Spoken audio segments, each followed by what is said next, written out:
Bonjour à tous. Me revoilà. Me revoilà pour la présentation d'une séance et de mon parcours sportif en globalité. Alors, j'ai commencé à m'entraîner il y a maintenant 12 ans. 12 ans.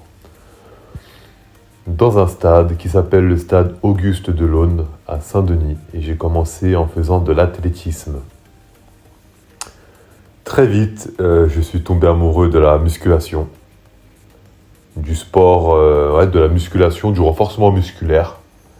Et j'ai commencé sous la joute d'un coach auquel je dois beaucoup, et qui m'a appris les rudiments du sport et notamment de la force athlétique. Donc j'ai commencé à faire du développé couché, du squat, du soulevé de terre. Comme tout le monde avant, j'ai commencé dans ma chambre avec des petites haltères rouges et bleues. Et les petites barres de 1 kg avec les petits pinces-disques à bout caoutchouté noir. Je faisais du curl, des pompes, j'avais un physique qui avait aucun sens, c'est-à-dire des petits pecs, des petits biceps, rien d'autre. Arrivé à la salle, j'ai continué pendant un moment à faire du curl, mes barres Z, toujours des pompes, rien d'autre. Puis grâce à ce coach, je me suis mis à faire les jambes, à faire du couché, des tractions, à diversifier un peu mes entraînements. Ma force est montée sur les 2-3 premières années, mais je restais toujours assez maigre. À titre indicatif, à 19 ans, je faisais donc 1m92 pour 80 kg. Et je benchais déjà à 105 kg dans une forme dégueulasse, mais je les benchais quand même. Je faisais des reps à 140 au terre dans une forme dégueulasse, mais je les faisais quand même. Je faisais des dips lestés à 20 kg, des tractions à 10 kg, de l'incliné à 60. J'étais très en retard sur mon développé incliné. Du militaire à 40, très en retard sur mon militaire également. J'avais un physique globalement assez déséquilibré, mais j'étais assez fort. Pour mon âge, je trouve, et pour mon poids de corps. Étant donné que j'ai des assez longs bras, donc pas idéal pour le bench. J'ai des longues jambes, donc pas idéal pour le squat. Par contre, j'ai un physique relativement adapté au soulevé de terre. Je pense que c'était le mouvement où j'étais le plus fort, d'ailleurs. Voilà pour ça, donc je me suis entraîné pendant des années sous différents formats, 5x5, 5x1, 3x10, série unique, série de 100, j'ai à peu près tout fait. Je suis passé par tous les stades, prise de masse, pendant très longtemps et des années. J'ai fait des prises de masse, notamment une, entre 2015 et 2017. J'ai fait une prise de masse aux cacahuètes. Alors, laissez-moi vous expliquer cette histoire. J'étais allé à Carrefour avec un billet de 50 € et j'ai acheté des kilos de cacahuètes parce que j'avais vu que 100 grammes de cacahuètes, ça valait 650 calories. Donc je me suis dit, parfait, j'ai besoin de faire des calories pour grossir, donc je vais grossir. Je mangeais pas loin de 200-300 grammes de cacahuètes par jour, donc ce qui m'amenait à 1800 calories, plus un gainer qui était du mammouth mass, plus mes collations. En 4 mois, je suis passé de... Alors j'étais en DUT à l'époque. Et je me souviens, il y a eu le stage de 8 semaines. Et c'est pendant ces 8 semaines où en fait j'ai gagné un truc comme 7 kilos. Quand je suis revenu pour la soutenance de stage, personne ne m'a reconnu. J'avais explosé. J'avais pris énormément de gras naturellement, mais le muscle avait légèrement suivi. Je donnais un aspect impressionnant habillé en fait. C'est vrai que j'étais gras comme un golem, mais habillé ça passait bien. Donc je suis monté très vite à ce point-là, puis j'ai poursuivi ma prise de masse à base de 2 kebabs par jour. C'était une honte. J'ai terminé cette prise de masse à 110 kg de poids de corps. Croyez-le ou non, mais j'étais à 110 kg.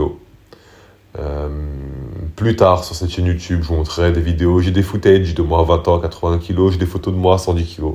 J'ai malheureusement pas beaucoup de vidéos de moi à ce point-là. Parce que je me filmais pas à l'époque, je trouvais que c'était gay. Mais voilà. Aujourd'hui, à l'heure où j'enregistre cette vidéo, et là, vous me voyez sur cette séance, je suis toujours à 1m92, j'ai pas rétréci. Je n'ai pas grandi également. Pour environ 88-89 kg. Je suis relativement sec. J'aurai l'occasion de présenter mon physique dans d'autres vidéos. Et donc là, je viens d'accomplir une série lestée à 35 kg en 3x4. Donc ouais, maintenant, je suis sur un format d'entraînement qui est le suivant. Donc je m'entraîne 5 fois par semaine en push-pull leg, upper, lower. Je force sur un mouvement par séance. Le format, c'est généralement 3 fois... Alors c'est soit 5x5, soit 3x5, avec une surcharge progressive.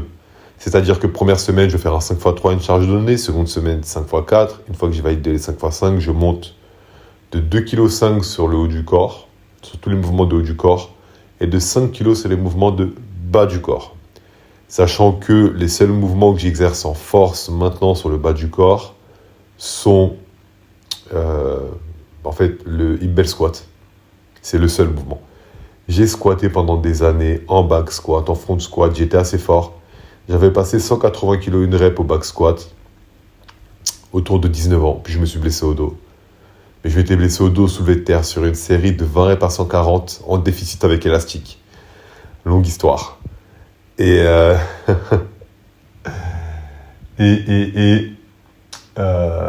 j'ai donc décidé d'arrêter et j'étais passé en front squat. J'étais monté jusqu'à 170 kg au front squat pour une rep. Je faisais des séries 10 à 140. Et je me suis également blessé sur un warm-up à 60 kg au dos. J'avais ressenti à l'époque une douleur au niveau des lombaires. Là, on était en 2022, je pense. Ça m'avait littéralement coupé le souffle. Étant blessé, je m'étais dit, bon, quoi faire? J'ai fait un cycle de hip thrust. Hip thrust où j'étais monté jusqu'à 300. Et voilà, puis j'ai décidé de calmer les jambes. J'ai fait du split squat. J'ai fait des fentes pour maintenir un certain niveau sur mes jambes, malgré tout. Alors, on va pas se mentir, hein. Le volume musculaire entre des squats en front à 170 kg et des fentes à 20-30 kg n'a rien à voir. Mais ça a le mérite de quand même faire travailler les jambes et de diminuer les sollicitations au niveau du dos. Voilà pourquoi j'ai opté pour ça. Et aussi parce que ma définition de l'esthétisme a un peu changé. Dans ma vingtaine, ce que je voulais, c'était être énorme. Être le plus musclé et surtout avoir des grosses jambes. Pour moi, les jambes, c'était ce qui différenciait le physique des hommes. Je me disais, tout le monde ne fait pas les jambes. Si j'ai des grosses jambes, je serais différent. Mon physique se détachera de la masse. Je n'avais pas tort. Mais avoir des grosses jambes, ça représente des contraintes. Courir est plus difficile, sauter est plus difficile. Potentialiser toute cette masse musculaire dans les jambes est plus difficile. On est plus lourd en globalité. S'habiller est compliqué au niveau des pantalons. Aujourd'hui, j'ai une vision différente du physique. Je cherche un physique plus athlétique, qui me permet de courir, de sauter, de bondir, de m'habiller comme je l'entends. Je ferai des vidéos à ce sujet-là d'ailleurs sur les vêtements que je porte, sur le style que je développe.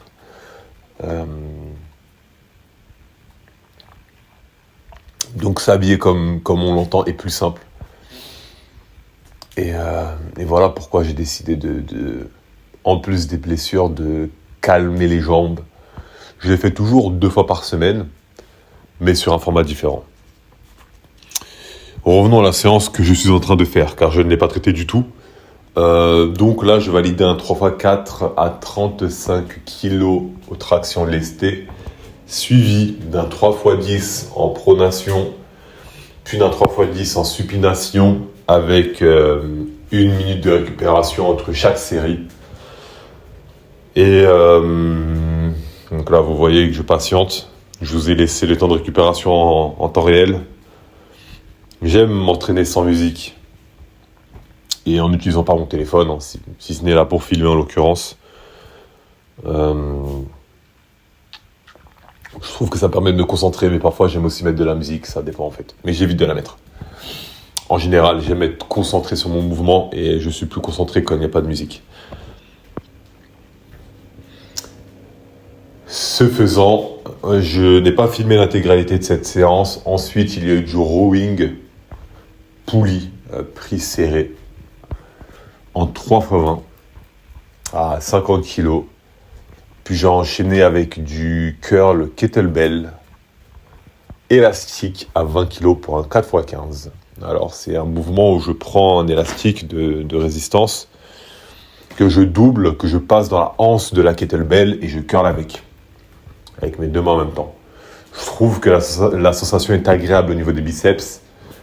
Ça fonctionne bien, ça me fait des bons biceps. Voilà. Cette séance s'achève très bientôt. J'espère que pour ceux qui écouteront cette vidéo, si quelqu'un l'écoute un jour, en tout cas je la réécouterai, l'écoute aura été plaisante. Si c'est, pourquoi pas, mes futurs enfants qui l'écoutent, who knows. J'espère que cette écoute aura été satisfaisante. Plein d'autres arriveront. Le sport a littéralement changé ma vie. La perception que j'ai de moi-même m'a créé énormément d'opportunités. J'aurai l'occasion de développer tous ces aspects-là dans d'autres vidéos. Mais si vous ne faites pas de sport, allez-y, faites-en. Ça n'a pas besoin d'être 50 heures par semaine. Je suis passé par tous les stades, je me suis entraîné pendant 10 heures par semaine, etc.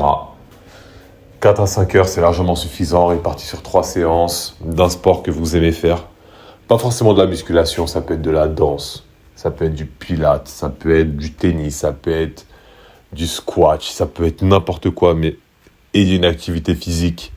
C'est bon pour la santé, c'est bon pour le moral et c'est ce qui vous garantira une longévité extrême sur cette terre. Allez, très bonne journée à tous et à bientôt.